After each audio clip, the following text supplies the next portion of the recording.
and Suitsat is deployed. Although haunting, evoking the image of a stranded astronaut floating away from their spacecraft, Suitsat is on its way, heading into the Earth's orbit. Filled with ham radio equipment, it's ready to transmit pre-recorded messages from school students and enthusiasts around the world.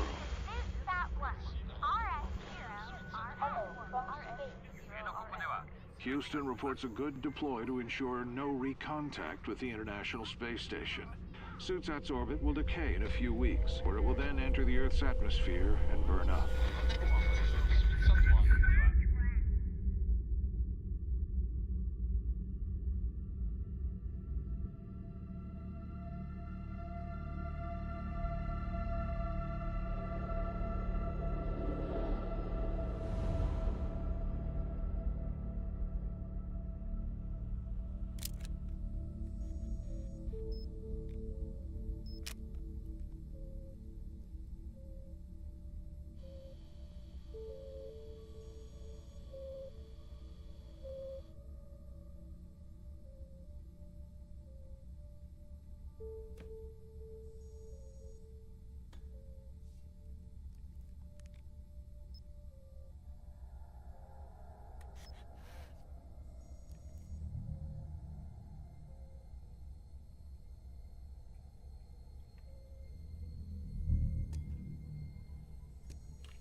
Hi, this is to Houston. This is Commander Diaz. Do we have any debris close to our trajectory? Evening, Commander. Negative on that. Clear sailing as far as we can see down here. If there was any cause for alarm, you know we'd see it too.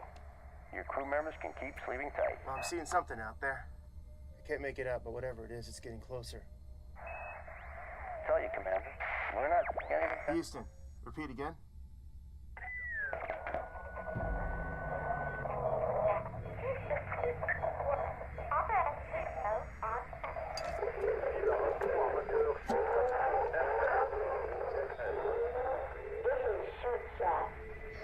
Can't be.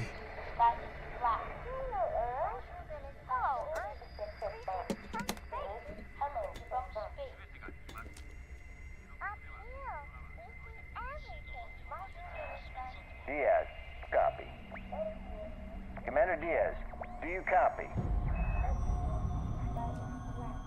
Houston, you're not gonna believe this. I'm picking up transmissions on the ham radio that sound identical to the Suitsat experiment. And that debris, it's an Orlan spacesuit. I'm not sure I'm hearing you right. Repeat that, Commander? Suitsat. I'm saying Suitsat. You're mistaken, Diaz. Suitsat re-entered the atmosphere and burned up years ago. It's impossible. Yeah, I know it's impossible, But I know what I'm saying. It's Suitsat. It's come back. And it's not just in orbit. It's headed right for the ISS. You're not making any sense. Say that again? Commander. Man, you need to try and... Up here, the sky is black. Up here, the sky is black. Up here, the sky is black. I need to alert the crew.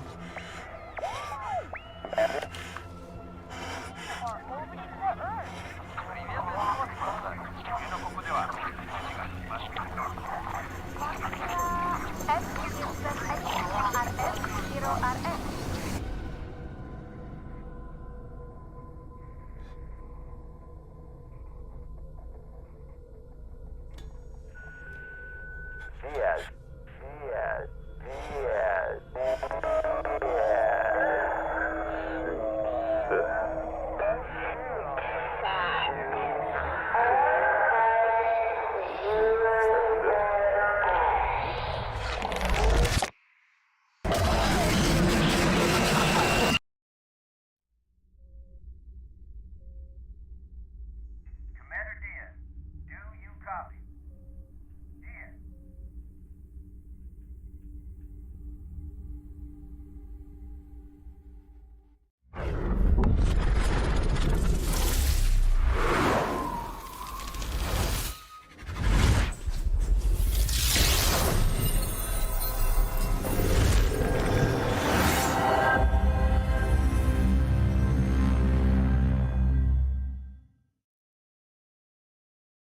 Hello, everyone, and welcome to Inside Unreal, a weekly show where we learn, explore, and celebrate everything Unreal. I am your host. I'm Martina Santoro, the manager of the Epic for Indies initiative, and today with me I have Mr. Agustin Cordes, the founder of Senscape.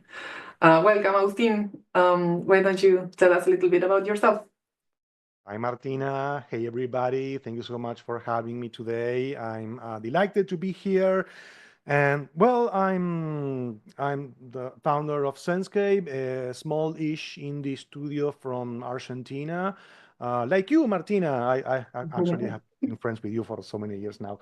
And well, yeah, we have been focusing, on Unreal Engine for a few years, and we recently released Asylum, the horror adventure game that I'm planning to discuss a little bit today and show you, the inner workings of, I would say, an a typical development. Well, it's the story behind lots of indie projects. I remember when you started out with Asylum, and I'm so happy that it's finally getting out into the world. But why don't we start by taking a look at the trailer before we Go start? ahead, yes. Why not? Set the mood.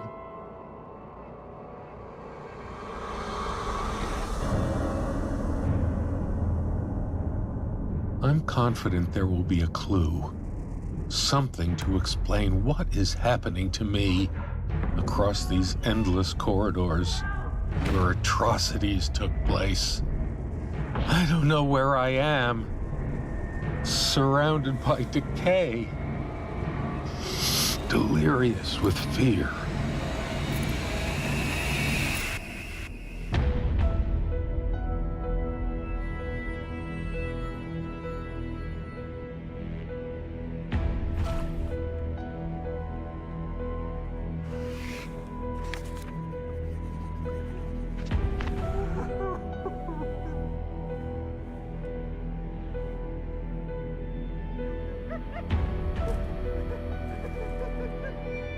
One last, desperate attempt to break free from the presence that haunts my past.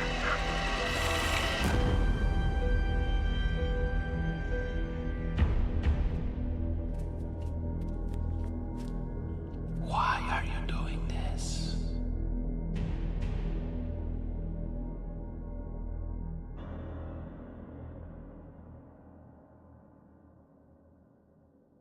Ah, yes. Coming soon to the Epic Store. Ooh, creepy. Well, yes, Well, it's it's been. Go ahead. psychological horror, right? That's the very distinct tone we can get from the trailer. What inspired you for this particular story and the setting? Very psychological for sure. Well, it all began many years ago with this game here that I have here, Scratches. It was, launched back when everyone was saying that the adventure genre was dead. It's not dead. It's never been dead. Maybe it's slowed down a little bit. And the thing with Scratches is that it, over the years, became a very beloved title by fans. And I always wanted to do a proper follow-up. Scratches was based on this seemingly abandoned Victorian mansion, and basically I wanted to take the story to a mental hospital because it's also just like Victorian mansions. It's a setting that has always, attracted me to tell horror stories. But just like Scratches, which wasn't your typical, haunted house type of game, Asylum has always attempted to do something different with this setting. You could say that influences when it comes to movies, it's, well, surely H.P. Lovecraft, of course. There is quite a bit of Lovecraft in the game, just like there was in Scratches. Hammer films, it's one of the influences I always cite the most. And in this particular case of Asylum, Euro horror from the 80s. When I say Euro horror, I mean like Spanish horror films from the 80s, or Italian films, Lucio Fulci, Dario Argento, and a few more modern influences, you could say, like David Cronenberg. There's a bit of everything. It's been Asylum. Consider that we have been developing this game for 15 years now, so it's been kind of an odyssey or sort of personal journey. I must thank the team that has been, with me over this long, long journey to get this game done. It's been ambitious, to say the least. And as you were saying, the development took quite a while, and we saw that there was like this like big milestones, right? Like along the way. Which ones do you think were like the most significant in this journey? So you actually started out with a kick-ass Kickstarter campaign, right? Yes. So yes, there were. I mean, within 15 years, like the milestones have been so many. The Kickstarter for sure was a fundamental, a pivotal point for the development, because we realized we were self-funding the development, and I didn't want to go with a publisher. One of my dreams for this game in particular was to self-publish it, which we managed to do. It wasn't easy, and we had a lot of help from our community and, of course, the Kickstarter backers to make this happen. Another pivotal moment, I would say, for the game, in which it was, a sort of a rebirth of sorts, you could say, are the tools that we use to make this happen. Maybe I can so that I can keep talking and show you a bit how we did the game while I show you the inner workings. Perhaps you are familiar with this tool I'm using here. If you can share I'm sharing the screen. I think we can switch. Yes. To there we go. Well, I don't know if you heard about this. It's Unreal Engine. So this but it is, wasn't always Unreal, right? Like you actually. No, exactly. No, exactly. That's the thing, the what I wanted to stress. We began doing this with a custom-made engine, pretty much as we tried doing that in Scratches many years ago. But as the industry changed, the development pace of the industry changed, the requirements for games changed. It became evident that doing your own engine is cost prohibitive, and basically you need a whole development team just to get that engine done. And this is why we jumped straight into Unreal. In fact, we actually tried with another engine first, Unity, which you can name it.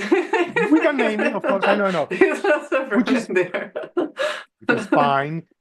It's fine. It didn't quite work for me, the philosophy of Unity, at least back then, it didn't click with me. And one of the benefits of having done, a custom engine in the past is how you see the mindset of the developers, how they approached things, and Unreal really clicked with me in that regard.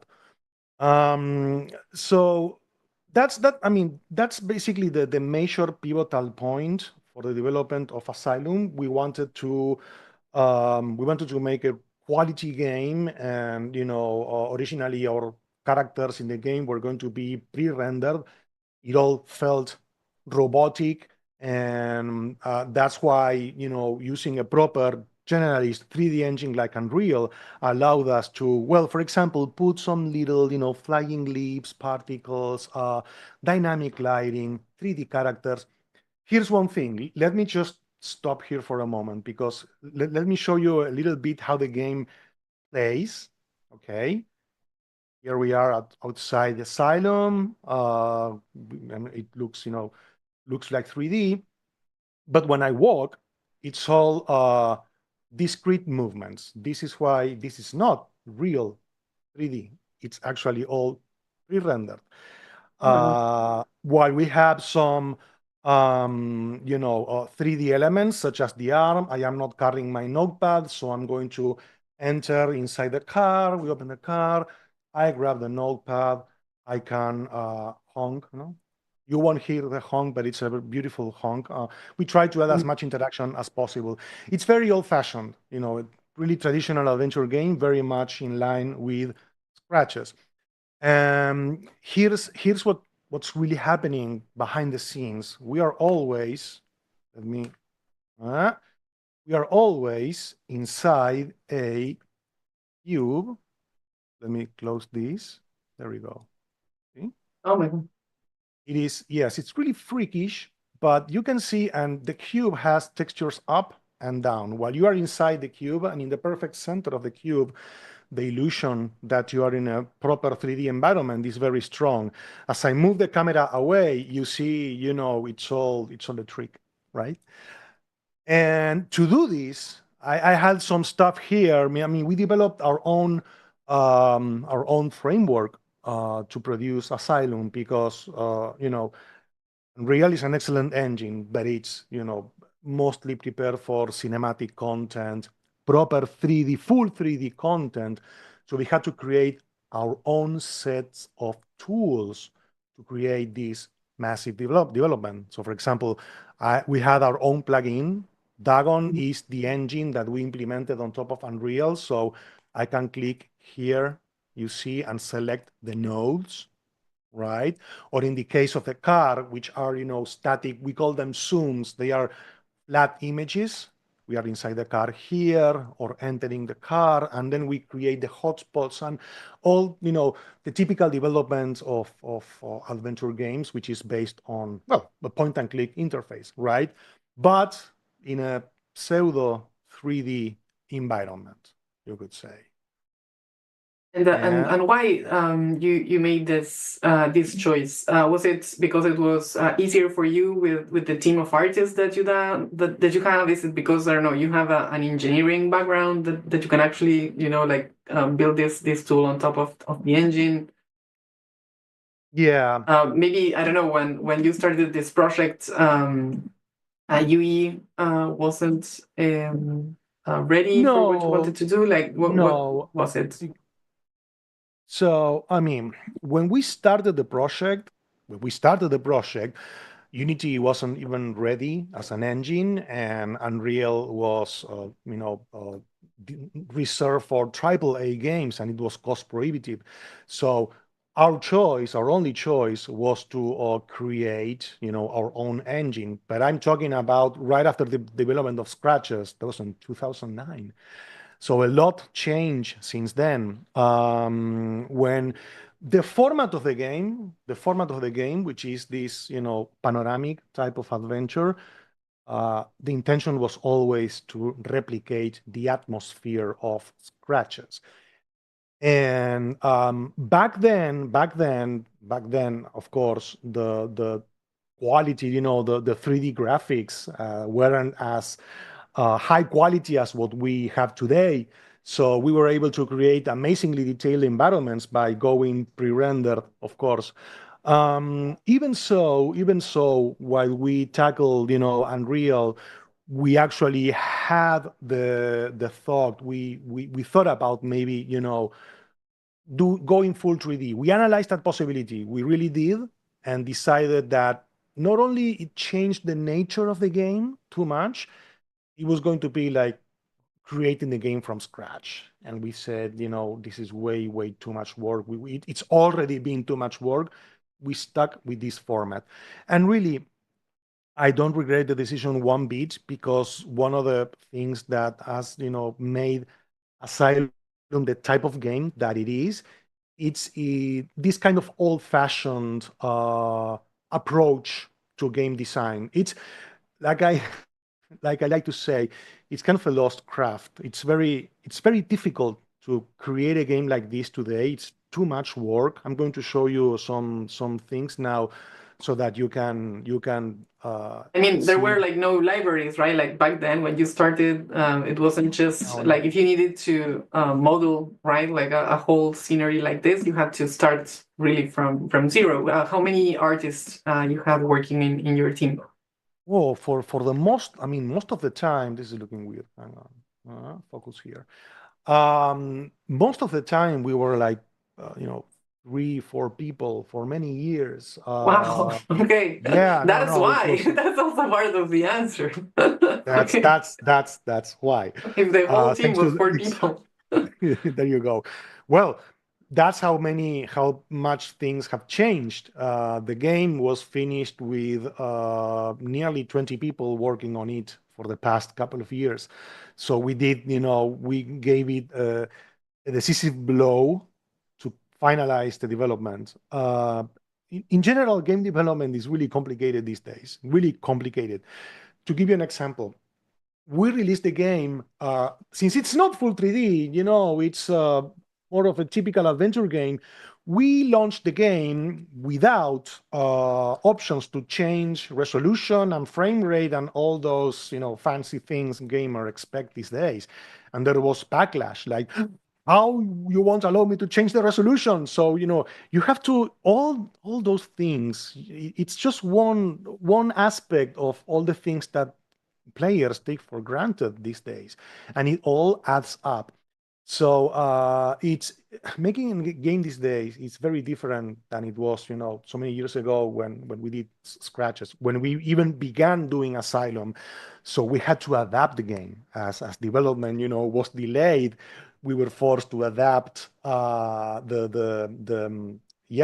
design, the philosophy of the game. Even the first graphics that we did back in 2010 looked aged, looked poor when compared to the latest ones we were doing. And since it's not full 3D, we had to go back to 3D Max and re-render those scenes and put them in the game. It's been quite a painful development, we would say. And the community was a huge part, right, of the development, like not only because they backed the project and some of them are actually like characters inside of the game, but they actually follow the project through the whole process, right? Like they you were talking about feedback from players. You've had that since the beginning, right? Very much. I mean, the scene scratches and the forums that we had back then, a lot of people have been following us. Like today, someone was saying in our Discord, which also has been amazingly supportive over the years. Someone was saying, I have been following, your games since the forums, since scratches in 2007, something like that. I mean, people sticking with you for so long, clearly they like what you are doing. So yes, at every step of the way, not only the Senscape team, which has been very dedicated, it's not easy to work for so long on a game like this, but the Discord community has been super, wonderful. All our social networks, they've always been very, very supportive of the game we wanted to do. Um, since I'm here, for example, just to give you an idea of, I love this example, right? Because, and I can show you how it's implemented in the engine now.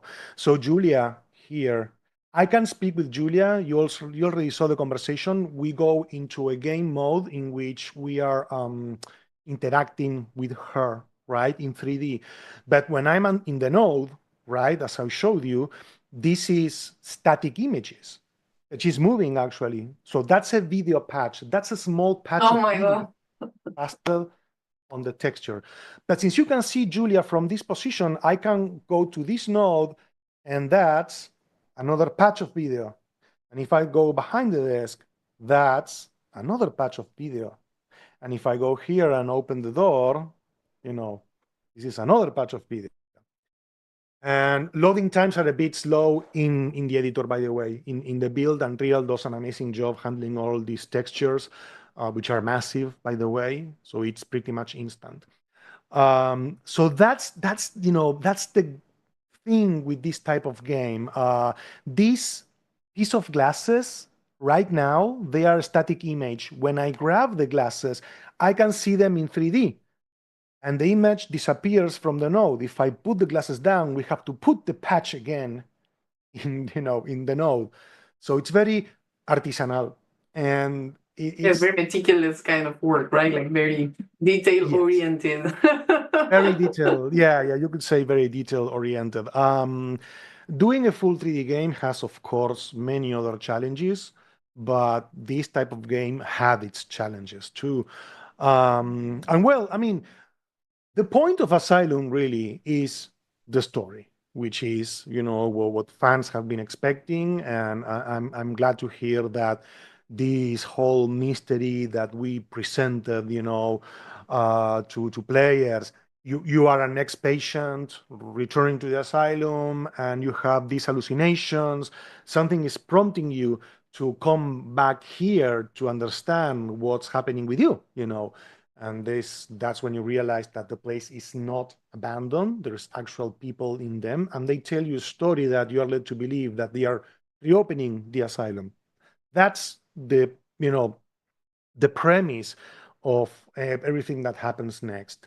And I love that people, I mean, that people, of course, this has been out for a month now, and people are still discussing the ending and discovering some secrets. So that was, the point all along. I like in scratches. I like, endings that kind of are not what you expect, and then you keep, thinking, what was that? Why was that? Or what was the purpose of that? So anyway, I love the adventure genre, as you can see. Yes, and you are quite a reference also in the adventure community. Every year at Gamescom there is this adventure games party happening at the end of the event, and I remember you actually introducing us to that world. It's especially in Germany, right, where adventure games are huge. You were talking about how with these tools you were able to create, this atmosphere, but during the game you feel like there's like all this tension, right? Like how did you approach building that atmosphere, that pacing? Um, is it a resource that you've seen from movies that you brought to games? You've been also I'm working in horror in other games, right? And in other projects while you were working on Asylum. Yeah. I mean, I grew up watching horror and reading horror, you could say. And one thing, I mean, you could say they are But sort of translating it rules. to an interactive experience, right? Like that's So, sorry, come again. That translating that what you read and what you oh watched to something interactive. That there is a yeah, craft also in that you could as say an well, author. I mean, yeah. You could say it's the games are kind of cinematic. That's if you play Scratches and then Asylum, you can see some of those design philosophies.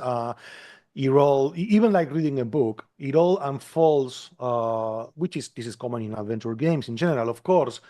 It's really the focus is the story, and what we tried the challenge here is making players feel like they are in danger, that you can't die, you don't have enemies, you don't have weapons.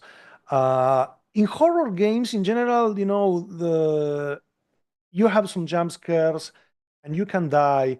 And for me, dying is not really scary because you restart the game, you load the previous game, and that's it. I mean, maybe it's a shock that lasts for a few seconds. Oh, I was mutilated by this enemy here, and then you start the game again. That's not the kind of horror that I like. I like the horror that is brooding and, like you said at the beginning, very psychological. So the challenge here is to make it seem like something is out of place, right? Like you are exploring, and you hear sounds and you read the text are fundamental. This game involves a lot of reading, so disclaimer, that's I'm not scared of putting, texts that you have to read.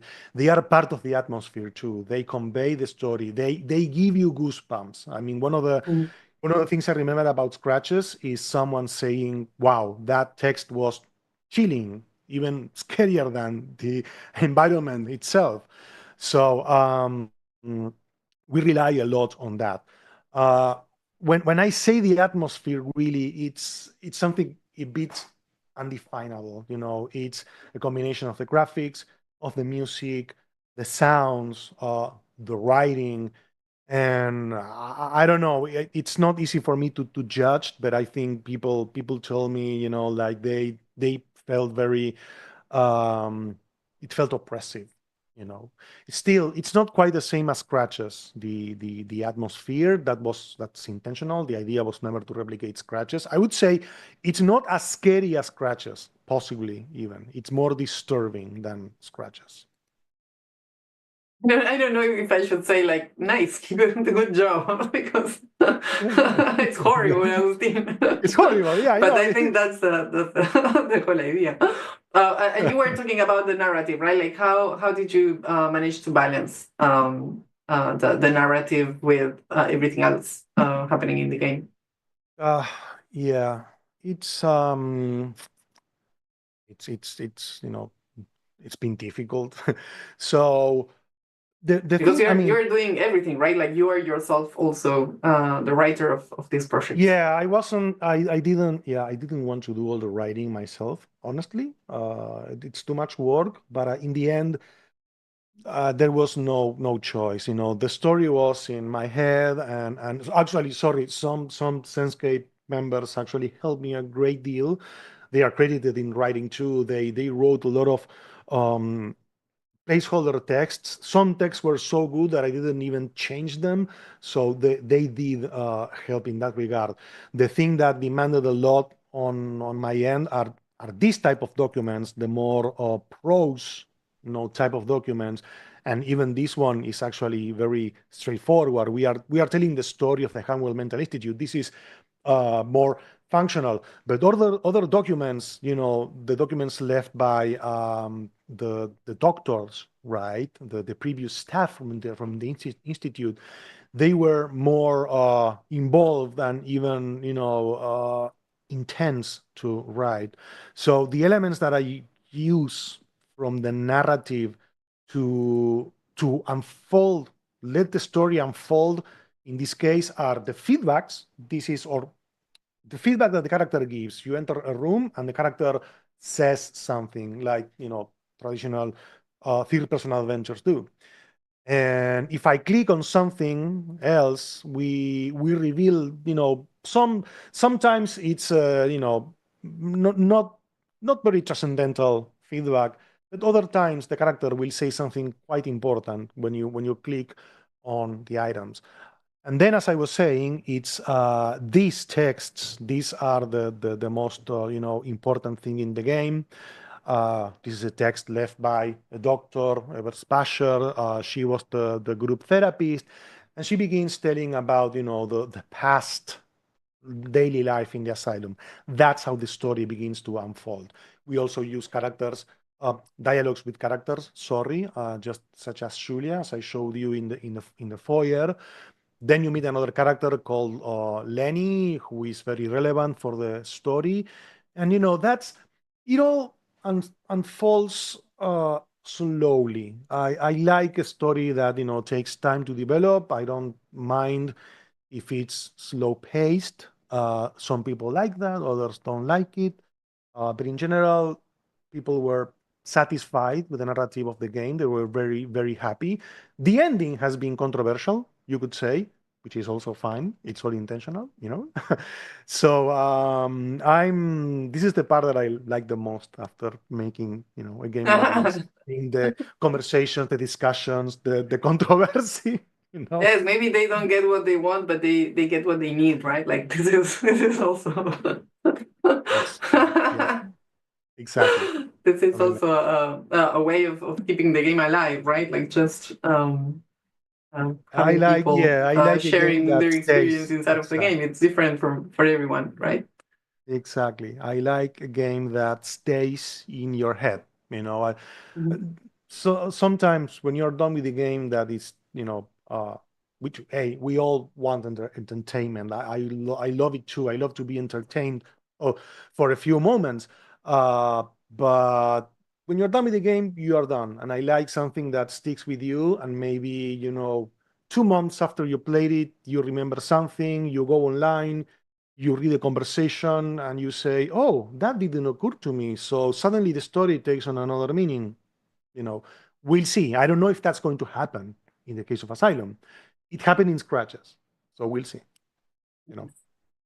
And talking about this project was developed by 20 people, but as you said, that they weren't working at the same time, and that they weren't working at the same place either. Were there any tools or strategies that help you guys work together and keep the project on track? Yeah, that also has been a journey, you could say. At first, we had our online forum, Discourse, in which we coordinated. We were remote based for a long time. Then You had we the pandemic tried. also in the middle, right? No, no, no, no. Actually, this is even before the pandemic. Before the pandemic, Oh. I rented an office for a couple of years, and it didn't make any difference whatsoever. So we actually dropped the office, went back online, in this case using tools such as Slack, Discord, then Slack, maybe, which is less distracting than Discord for work. And that was before the pandemic. When the pandemic happened, we were already remote, and it was like, it didn't change anything. These days, we have fully embraced remote, and I don't want to, go back to an office like ever again. We leveled up, you could say, in terms of tooling. We have been using Jira and Confluence. Things that we learned over the years is that all the tasks, all the needs, the requests, someone has to keep track of that. So we have a producer. I mean, everyone has been amazing in the team. The producer too, Facundo, who has been. I mean, it was basically Jira was a bible of tasks and stuff that we had to do. And for me, having a producer is super important because you know that someone will take care of that. You know that you are in Slack and you say, "Hey, uh, what this is broken," and someone said, "Oh, this is broken, there is a ticket now," and eventually it will be assigned to a team member who will fix that. So that's important because otherwise you forget too easily about stuff that needs to be done. The other thing was Confluence, or the source of truth. It doesn't have to be Confluence or Jira. In fact, we are moving away from those tools now. They are too bloated, and they are also shoving AI on my face all the time, and I don't like that. So we are simplifying our tool set. But make sure you have a source of truth, somewhere in which all the information is up to date. And if any team member needs to go look for something, design decision, character biography, whatever, it is there, all collected in the source of truth. Those are the big learnings, from indie game development these past few years. Nice. And then you guys worked in with the same team. You worked in Silent Hill Ascension, right? This completely different project. Can you tell us a little bit about what that was about? That's right. I don't have the project here anymore. Sadly, it was all based on Sequencer. Here's the thing. Maybe we can go back to Talking Heads and leave the engine for a while until we go back.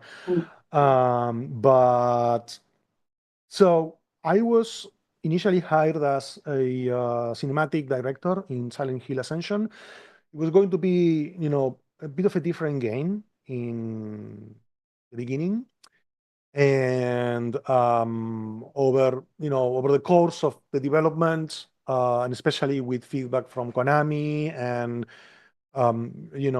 the needs of the project, which it's an interactive series, massive interactive series, you could say, kind of like it was designed like a Bandersnatch, from Netflix, but the decision, everyone votes for the decision, and that decision becomes canon, right? So Wow. basically, right, yes, you choose an action, and that action can result in a character dying, and that becomes canon in the story, right? So, and that decision was voted by the community. It's a fascinating concept. I was really, attracted to the whole concept of it.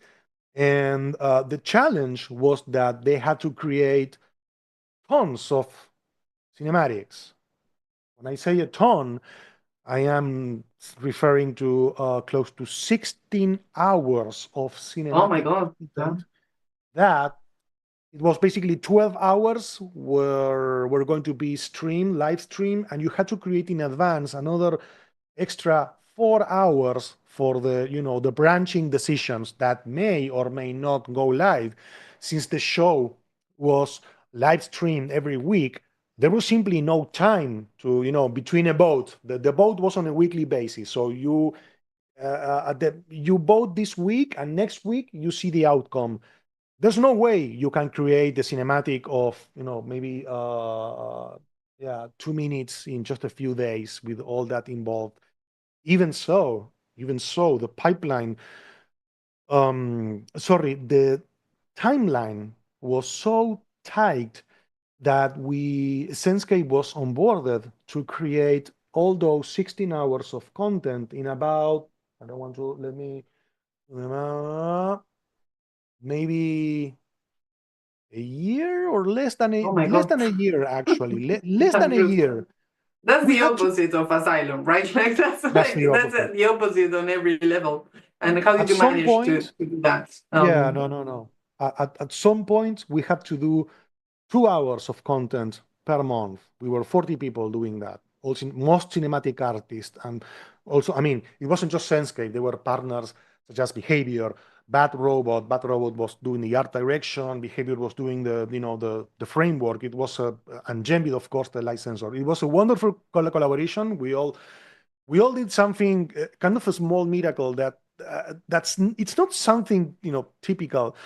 The way to do that, really, the tool that allowed us to make that happen was Sequencer. That's, for me, it's the number one feature of Unreal. Like, no no other software offers something remotely close to Sequencer these days. So I speak highly of this. Consider that, when we were working on this project, basically doing the same in Maya, not only would have taken much longer and more expensive, the thing with Sequencer and Unreal is that you can live review your stuff. And when we showed to the customer, so hey, this is how the cinematic is looking, and there was live feedback, and we were able to implement that feedback live in the engine. Like, I can show you the results of what you want to do, such as adjust lighting, maybe do another different color grading, or just play around with some actors in the level and see how the cinematic change. We can do it in real time. That's a new paradigm in an industry like this. And well, it's no secret why Unreal has sort of created a small revolution in the film industry too. It changed the whole mindset, and anyway, the whole It's like we pipeline. brought a little bit of the video game mindset to Exactly. the linear mindset. Because Exactly. everybody is at the same time, right? Like touching the project. That's crazy. Yes. I mean, for And film that's, people. well, that's something that it was, a bit of a controversy during while I was instructor in the fellowship. Some filmmakers don't like this. They are accustomed to a very different pipeline. Like I only, especially movie directors, which I'm not criticizing them. It's just their mindset. They say, I won't shoot anything until the set is ready. So the actors are in the set, the lighting has been, defined, you have the set dressing, so you come and shoot the scene. In, like you say, with the game mindset approach, everything is done in parallel. So a director needs to adjust his or her way of thinking, and instead of thinking of the scene as how it will be shot finally, think like the scene is being shot in real time. So you have blocks, you have geometry. You can start thinking about cinematography just with geometry, or gray boxing. That's difficult for someone who hasn't been working with games. And that's maybe But more I know, animation, right? Like when you had, right, like some like true, an animatic yeah, or something like that, right? Like just exactly, a live animatic.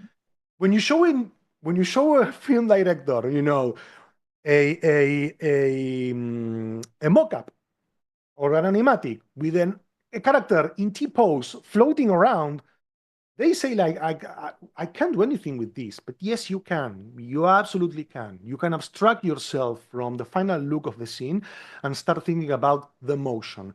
That information from the animatic not only provides you with information which you can use, to estimate budget, resources, how much time the shot will take to produce. It's the foundation for the shot itself. This is something that I don't have any sequencer here to show you, sadly. We didn't use sequencer in Asylum, but when I say that sequencer becomes the foundation, is that the animatic itself is the backbone of the final shot, right? In digital animation, at least. In virtual production, it's a bit like that. So you can show a movie director, you can show them a 3D space, which is work in progress, so it doesn't have textures. You have the spatial information, so to speak. This is a tree will be here, a rock will be there, etc., etc., and you project that on a LED screen and LED wall. Sorry, and that's information that you can already start planning the cinematography and even start uh, planning the shot itself with that. It's like pretty much a live mock-up that you can interact with in real time. So yeah, anyway, that was very important. That pipeline, those tools, that philosophy that Unreal provides was very important for Silent Hill Ascension to and make the that was project run. UE5, right? Mm-hmm. No, that was UE4. Oh my God. Yeah, which yes. Also in Asylum, we are now moving on to UE5. Yes, for sure. We're very Are you excited moving about. on to something new? I didn't know that. Is that a secret? What are you guys working on? Yeah, we're already working on something. Very different than traditional adventure games this time. It's still going to be narrative. Full 3D. So that's it. That this lovely experiment of doing a panoramic adventure in Unreal. That's it's out now. We finished. It's done. We are closing a chapter. So we are embracing the whole tool set from Unreal 5. We want to target even more realistic graphics, uh, fully animated, and it's going to be. I'm not ready to talk much about that, but there's a team already working on this project, and it's looking nice. We are very excited. It's a narrative game with some puzzles, but not quite traditional adventure. Nice. And are you going to be embracing the Silent Hill Ascension collaborative storytelling side, or is it going to be again more author like Asylum? No. It's single player. It's what we like doing. But what we are embracing for this project, we need to use a lot of sequencer. So that experience from the cinematic development, of Silent Hill, I'm sure it's going to come in handy for this new project. Yeah. So I wanted to ask you, Sure. you guys are always giving back to the community. Like I know you've been always very active in the local community in Argentina, participating with delivering presentations and talks in conferences, workshops. But something that I love about you guys is that you actually host your own sham every year, right? Mhm. Yeah. Can you tell us a little bit about that? It's one of those things that I don't know. People just always asks for more, and yes, we hold that jam every year. It originates in our Discord community, but many developers join when we are doing it. Thanks to Epic sponsorship, the jam has been growing a lot too. I don't. I think last time we had well over 200 or 250 participants, which was Nice. twice as Yes. much as our previous one. And I think something like 50 games. I don't remember the numbers right now, but some really cool games have been, produced in the jam, even games that were promoted to commercial games released on Steam, or maybe why not the Epic Store now. So it's something we enjoy doing. For some reason, and again, it's one of those things that just happen, I guess. But we've always talked a lot, like you say, about you know, the how game development works. Even back in the Scratches days, we released the source code of the engine in the forums, Nice. Scratches forums, and maybe that's why developers have always been attracted, to our community. And we have a dedicated development channel in our Discord, which is very active. It has a life of its own. So everybody is welcome. Lots of it's a wonderful community, and And you I've been actually told, like walk people through the process, right? Like it's really interesting that you guys, it's not like you just say like, well, this is the theme of the sham, and then it's like, good luck. It's like you actually are providing yeah, this workshop sessions. You are kind yes, of like correct. mentoring the whole process through weeks. So people that decide to participate, maybe they are seasoned developers or they've never developed a game in their whole lives. They actually have you and your own team walking you through the process of a jam, right? We try doing that as much as we can. Maybe this year's, now that Asylum is out, we can even do some more. I haven't thought about the jam yet, but for sure, I know people will demand a new one for sure. Yes, every year Yeah, they ask exactly. for it. They ask for it. So one of the things that we also did, in addition to, you could say, this coaching, technical coaching in on Unreal and even other engines now too, we ask people to send us their game idea, the overall design, and then we assess how long is it going to take, if it's possible, to make it happen within 3 weeks.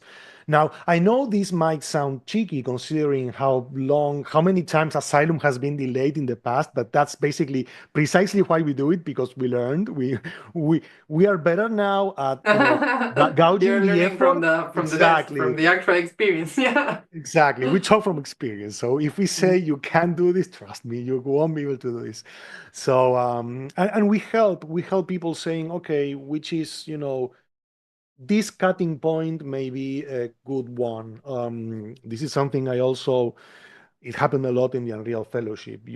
Students presented some projects that you could see right from the the storyboarding. There's no way you can do this in 1 month. There's absolutely no way, no physical way. There's, not even with a time machine you can do it. And sometimes people need convincing, So it's part of the process. It's part of the process. And understanding, that assessment, it's super complicated. It's very complicated in the game industry, especially. So I like that educational, side of the game jam, so to speak. Yes, and I think it's the reason, not just the prize money, but then the reason why people actually complete those games. It's very difficult to actually finish a game when you are participating on a game jam, and I think it's because you guys are there walking people through the process that has such a high success rate. I think is the word. Because for me, just to have these teams that maybe never shipped a game in their lives to actually finish something that you can actually play and it's fun and they look amazing, and actually have other people play it, right? Like I think that's the speed version of the whole experience of it, what it is to make games, and it's super like so you valuable. say. So Yeah, valuable. it's super satisfying and educational for teams, and having something finished, or even if it's not up to the quality that you wanted to have, it's still important, and it can be the foundation for either the same game refined, bigger, more improved, or another game with take something from that development. So the jam is amazing because it forces you to finish your project within this time frame. Sometimes those limitations are important because so that you don't get tempted adding stuff or improving stuff. One of the advices I give to people these days, this applies both to digital content or in Unreal or games, is to set your quality bar. So the first thing you should do is, my game is going to look like this, right? You prototype and you have references and you say, okay, this is the quality level that I am able to reach with this team, this time, this budget, etc., etc. And that, you have to make sure that you honor that quality bar, because one of the things that's difficult, and happens a lot, is you get tempted and you add more visual effects and the graphics get improved. We fell into that. We fall into that trap with Asylum. I don't regret it. It's a better game because of that, but it was dangerous and not something I can encourage. So make sure you define your quality bar and stick to it. And especially if you're working with a customer, make sure you both understand the quality bar. Like, this is how it's going to look. No one can come and say, oh, how about we improve our animations? Well, budget is going to be 3 times as much if we do that, or it's going to take 3 times longer if we do that. That's a different game. That's just a different decision, right? Like sometimes it's like you're committing to something you like, and you can actually commit to deliver and finish your project. Look, yes, and I'm not saying it can't happen. It can happen that when the game becomes to flesh out and you play it, you say it's not quite as good as I expected. So as long as everyone is on the same page and decide what we are going to improve, how long is it going to take, how much effort is it going to take, as long as everyone is on the same page, you can do it. But it's risky, because once you upgrade the quality, as I was saying, everything, it feels like you have to upgrade all the aspects of the game. So it all begins to, bloat and take longer. That's one of the big dangers of the game industry, especially for small teams. You need to manage your scope, right? So maybe it's better to work on a shorter project that has time to polish as much as you can, and then you can always ship that, learn from that game, and then start the new one with everything you've learned, right? And I was just thinking that also when we are making, especially narrative point and click adventures, right? Like it's all about, as you were saying, storytelling and how fun is it to, in this case, be scared or be yes, psychologically challenged, on the way um, you're like pressured by the atmosphere. But what I'm trying to say is like that's what you are aiming to achieve. Of course, the art is going to improve that, but then Yeah. what I'm trying to say is like first you need to prove that you are a good game designer, that you are a good storyteller, that you can actually immerse someone in whatever art you could manage to produce. And then of course there's always chance to improve that, right? But then as you were saying, you can always start with blogs. You can always start with Yeah. content, I don't know, that you can find on the on Fab, right, on the marketplace, right? Like how can you actually Exactly. make a game that it's fun and That's then make well, it I look mean, good, right? you can detach those things, and in fact, many people do that. You can detach the entertainment aspect. You can prototype entertainment and not even think about art. It doesn't always work for all types of games. Like in the case of a narrative game like Asylum, it's very difficult to detach that because the fun aspect is the story itself, and the atmosphere also, is part of that. So some depends on the game mechanic. That's I think it's valuable if the game allows that to isolate the mechanic. So you test the mechanic with, plain geometry or just, not the best art in the world, but you can feel the gameplay or how the controls feel. A lot of games do that, of course. I was speaking at the chat and I saw someone mentioning, like, so what I'm saying is what to remove iteration. No, no, no, not to that extent. Iteration is a fundamental part of, aspect of game development. It is something that precisely filmmakers are not accustomed to. Like, iteration is everything. I am not. There is no way I'm going to do a sequencer cinematic and finish everything in one go. First, you implement the geometry, then you do lighting, then you improve on post processing, and so on. So, but what I'm saying is that iteration is the trap. You have to be super careful because when do you stop iterating, right? Who says that? There's You always can something to improve, right? you But can that's in iterate. I every mean, project. yeah, sure. It's endless. I'm You going to never iterate finish again. a Never game. You exactly. shipped it, right? Like it's like you just you never finish development. You just And publish I it. mean, It's like yeah, as you need to say enough.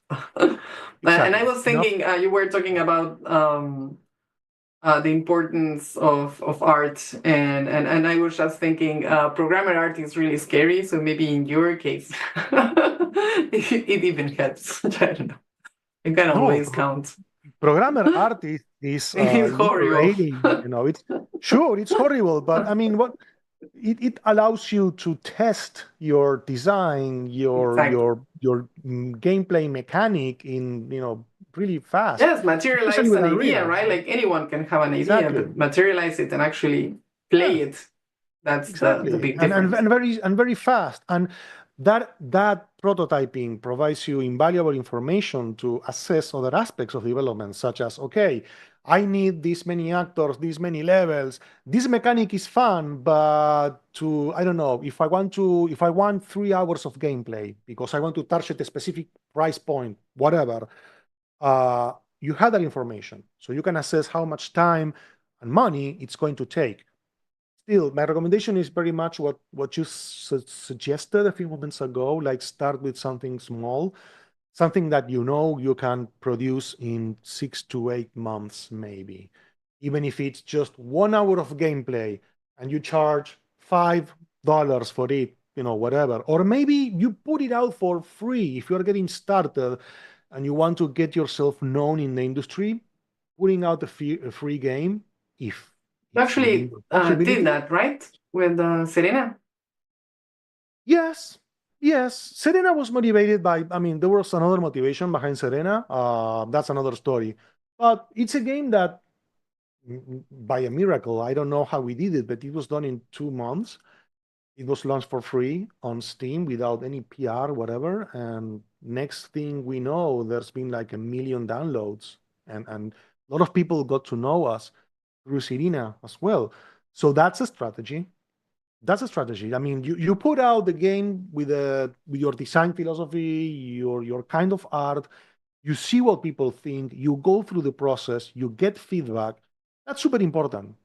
Getting anything finished out there today, it's invaluable. So that's something to keep in mind.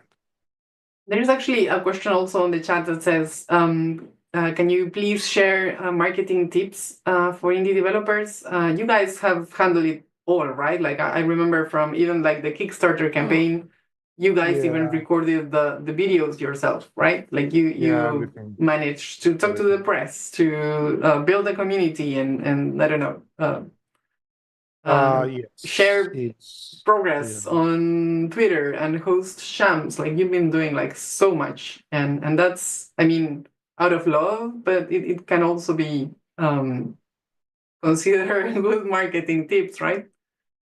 It is a burden. Yes, it is a burden in a sense that it takes too much of your time. I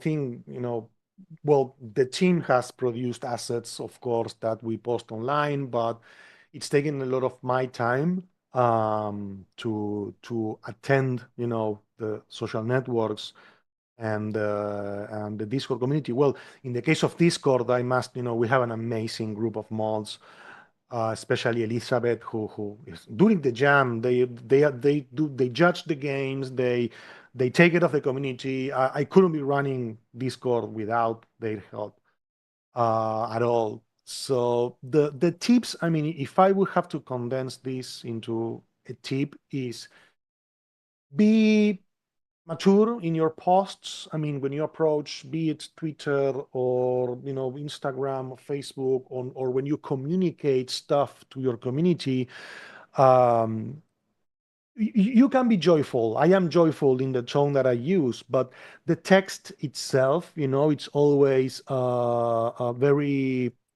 carefully constructed, polished too. So one of the most important skill sets I would say today is to write clear text, well formatted, with proper punctuation, because that's the minimum, the bare minimum to do a proper marketing communication. Make sure your material, right? It's as professional as you can within your possibilities. So that's one thing. I would say engage your community, even people who are critical. That's something I have done a lot in the past. When people, criticize it, I always respond again maturely and give a reason. Maybe it was a mistake from our end, or this is actually something we intend to do it that way because it's something. So anyway, engage your community. Leave no question and answer, so to speak, because that's when people feel like they are part of your community and they sense you are paying attention, so they stick with you.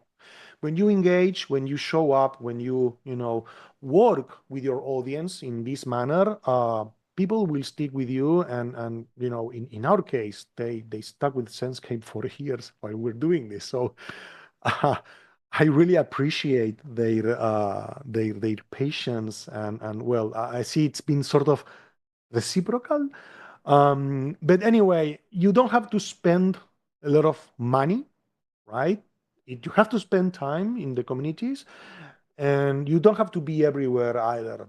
Be in the community that makes the most sense to you, be it Twitter, even Instagram. Instagram, for example, the stories. Maybe if your game project has beautiful artwork, maybe you can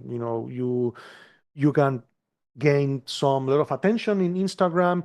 There's places I am not familiar with, like I'm too old now for those. TikTok, for example, I have no idea how to.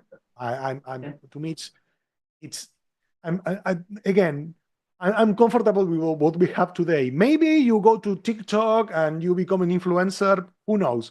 But yeah, be yourself and listen to people, and make them feel part of your little family.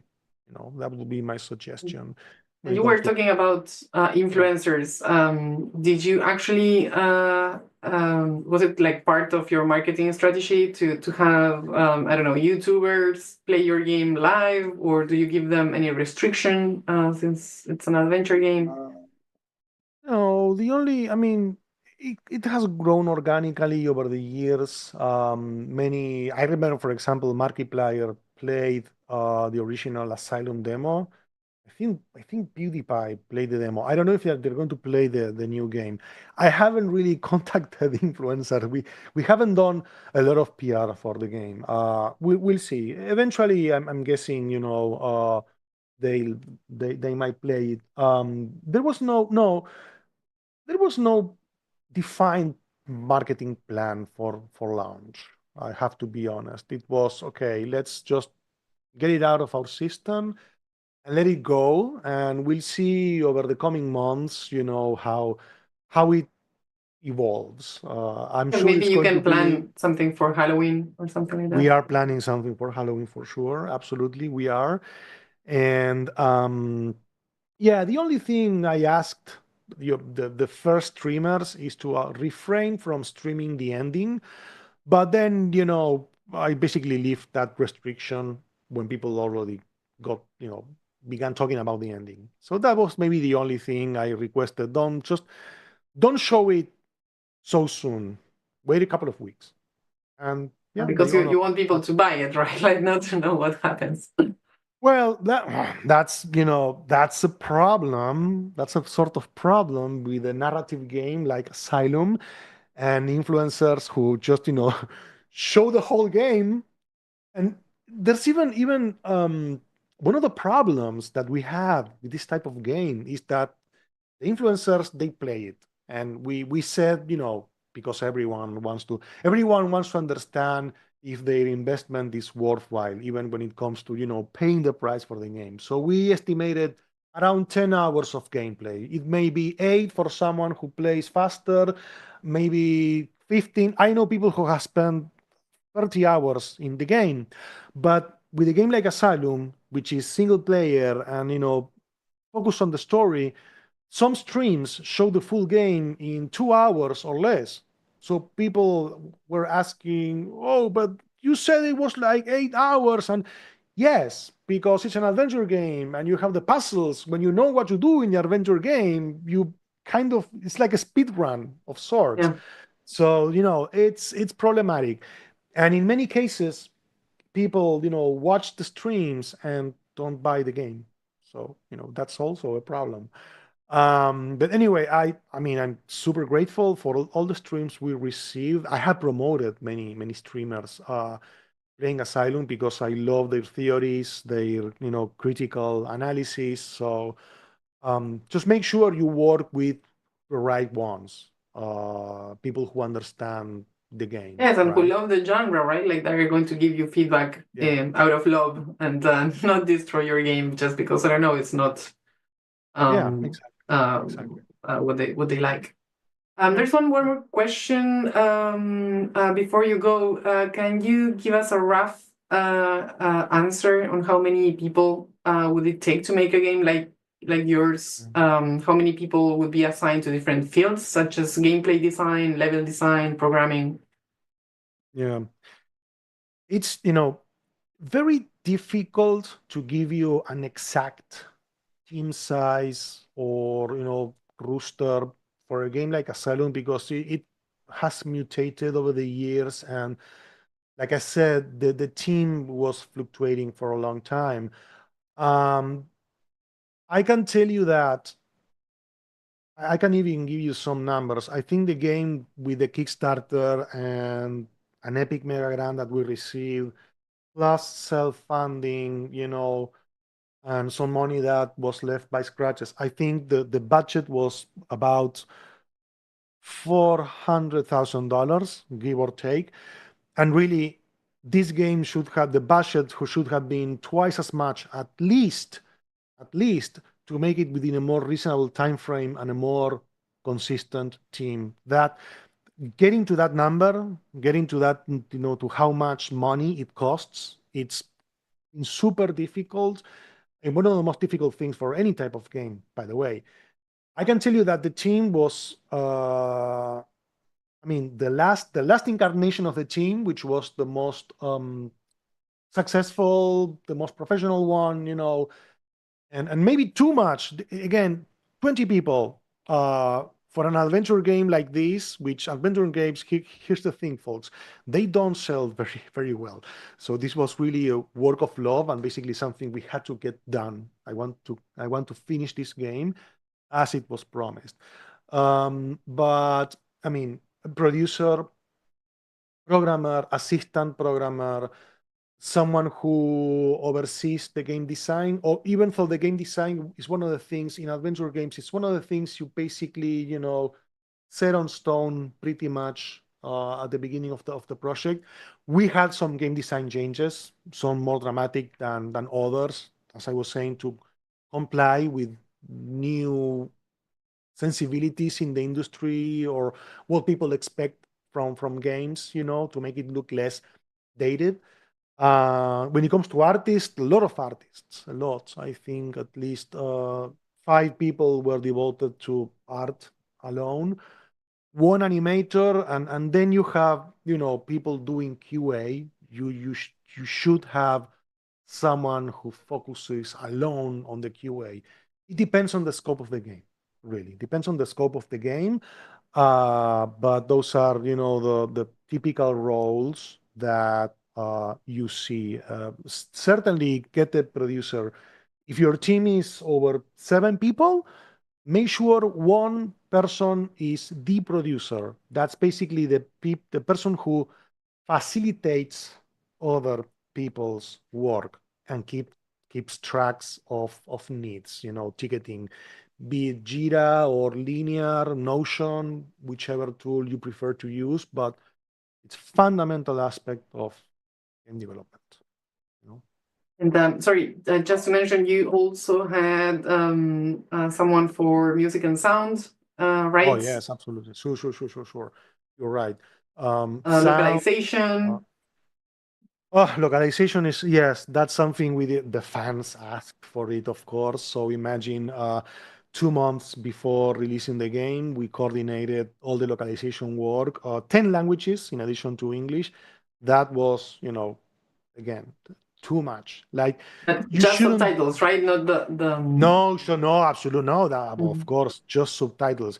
You don't have to do all of this, folks. You don't have to go this crazy as we went. But you did have voice acting, right? Like you had actors. Yes, absolutely.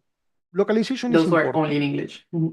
Yes, localization. Depending again on the amount of text that you have, it can definitely boost sales. For this game, localization was an important, bulk of work because it were 50,000 words.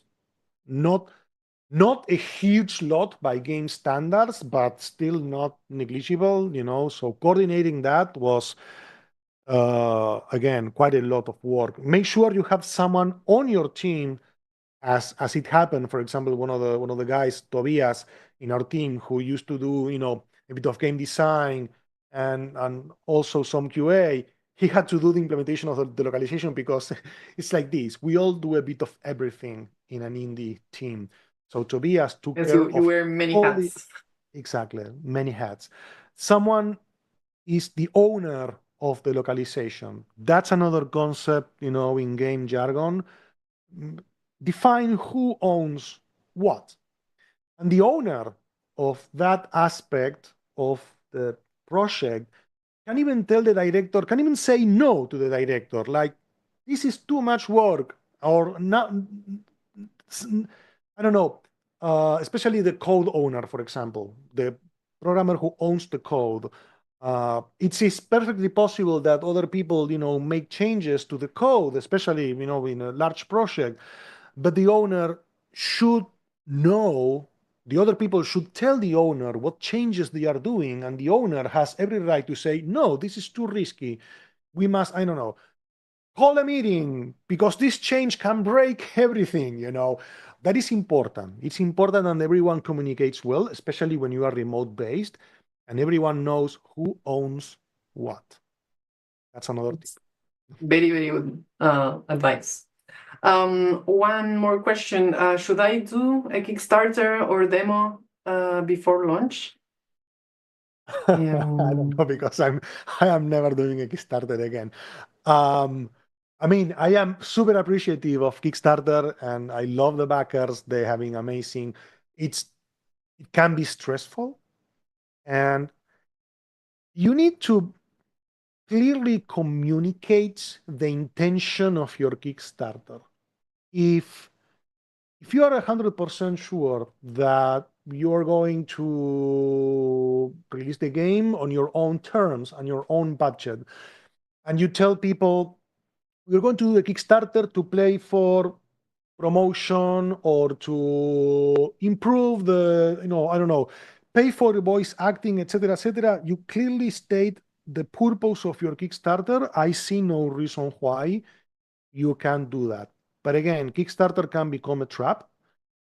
People ask things, you get excited, you make more money. You make more money than expected, which, that's a good thing. Not necessarily. Not necessarily. Because you have to account for that money and you have to invest that money because people already pay you for it. And where do you invest it? Say you make 4 times as much as you expected. You fall into the quality trap that I mentioned before. Oh, so now we must release a higher quality game. Oops, Or more content or longer, right? Like or content or whatever. That can be a problem. That can be a problem. You have to be very, very positive of what you expect out of Kickstarter, because you can't say, stop putting money in the Kickstarter. You can't say that. So it can be, it's a happy problem eventually, I guess, but it can be a big problem. So, really depends on the project, or what you expect. I wouldn't, if you are 100% positive that with that budget, you will be able to finish the game in the time frame that you promised, then go for it. But you commit to the time frame. If you receive more money and you have to improve the quality, you will not meet your schedule. So, careful with that. It can be, it's a double-edged sword. And last question, they're asking, how did you do it to generate income while developing the game? Oh, well, so this is a problem a lot of indies run into. That is like when you are actually running out of money, right? And you want to keep the team working together because everybody, I don't know, just clicked and they just know how to develop the game. So you want to keep going. No other way but side projects, I would say, unless you do a really successful crowdfunding, which will bring problems of its own.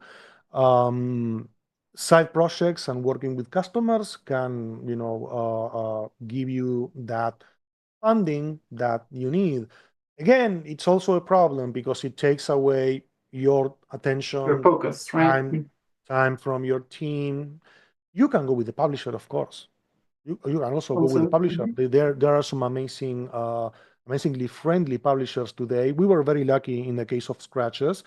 Back then, it was a much more, it was kind of a bit more aggressive industry back then, especially when it came to royalties, contracting. Today, you can, if you know which doors to knock, you can partner up with really cool people. In that case, my recommendation, if you want to go with a publisher, my recommendation is to present them a proper vertical slice.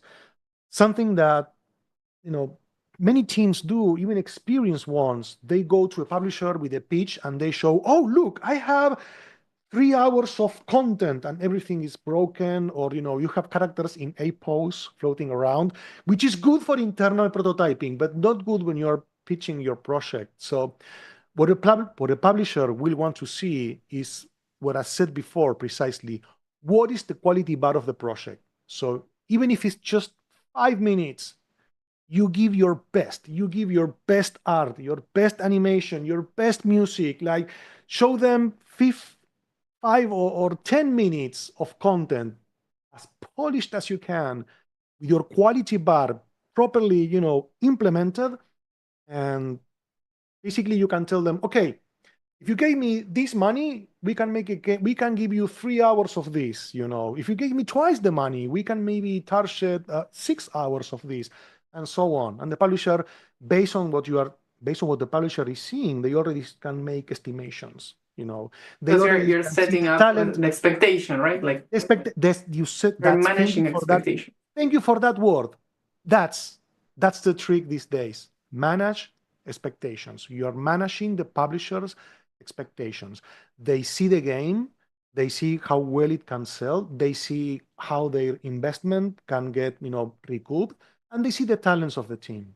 So vertical slice. Don't fall into the trap of, look at this massive level with my trees, which are triangles, and see, unless you are super confident on the gameplay and you are acquainted with the publisher and you tell them, well, it's all programmer art, but see, play it.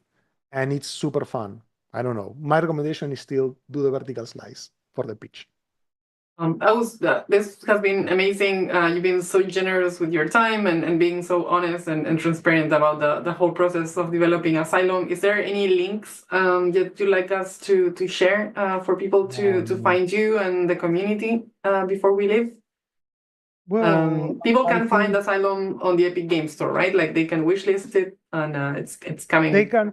Yes, it's soon. It's coming. It's yes. I mean, if you want to. I shouldn't mention this, but it's out on Steam and GOG anyway. But it's coming to Epic, and we are testing achievements. We want to integrate with the store, and you can check it out. The store page is live, and it's looking pretty good. So maybe even as soon as next week, we can launch the game on the Epic Store. So you won't have to wait much. Nice. And other than that, maybe our Discord community, it's it's a fun place to be. I'm also in the Epic community, so everyone is on Discord these days. If you want to be part of this community and or check out the jam when it goes live, or just remain in touch, that's the way to do it these days. And again, I know horror games are hot right now, so hot right now. But you and your team were one of the few, especially in here in Latin America, that kept pushing the genre forward. So I know it took you a long time to get here, but I'm so proud of you guys. Thank you very much, Martina. It's a weight off our chests, and we will keep making games. And for now, we are going to stick with the horror mystery genre. We just like it too much. So yeah, expect more stuff from Senscape in the future. I'm so happy to hear that. So a huge thank to our wonderful guest today, to Dan, that it's making everything work from the shadows. A huge thank to all of you watching as well. The show wouldn't be what it is without you. Your questions and your time.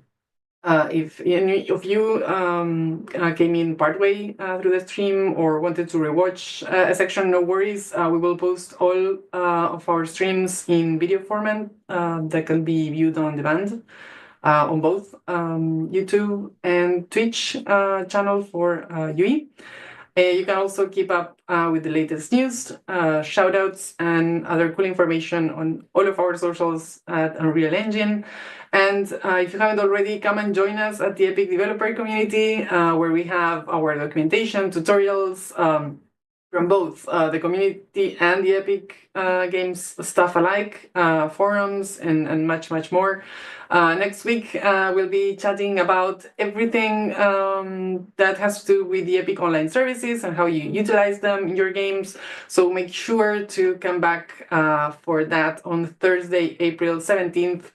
at 2 p.m. East to hear more about that topic. That's all. Thank you so much again, and happy developing, everybody.